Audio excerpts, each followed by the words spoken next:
and shape it for new teeth. Gold film protects objects in space from the intense heat of the sun.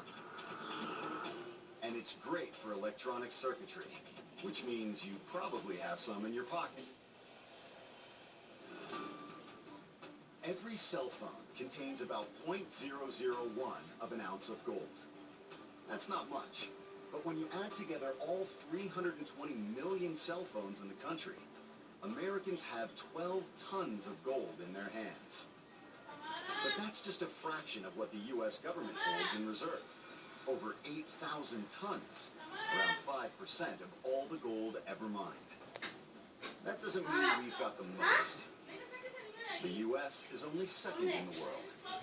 Jewelry-loving India owns 18,000 tons of extracted gold, more than anywhere else in the world.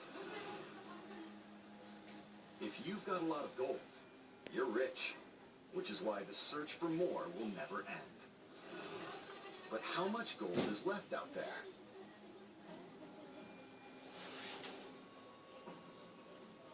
Finding gold is not easy. If anybody tells you it's easy, don't believe them. Chris Golson is a modern-day gold prospector. This area, there's a few clues that I like to see here. He spends much of his time on Rich Hill, Arizona. Gold was first struck here in 1863. At the height of the rush, 5,000 ounces a year were coming out of these hills.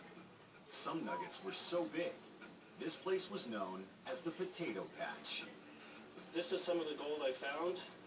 This is about an 8-ounce size nugget, probably worth about $10,000.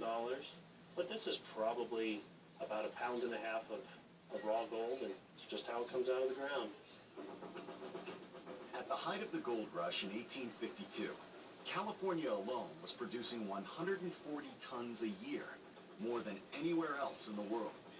Hundreds of thousands flocked west to stake their claim. Today, America's biggest gold mining states are Nevada and Alaska, but we're no longer the world's #1 gold supplier. Worldwide, 2,700 tons of gold are extracted every year.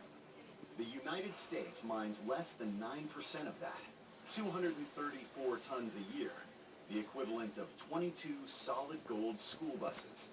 That makes the U.S. the world's 3rd biggest gold producer. Australia is second. And mining more gold than any other country is China.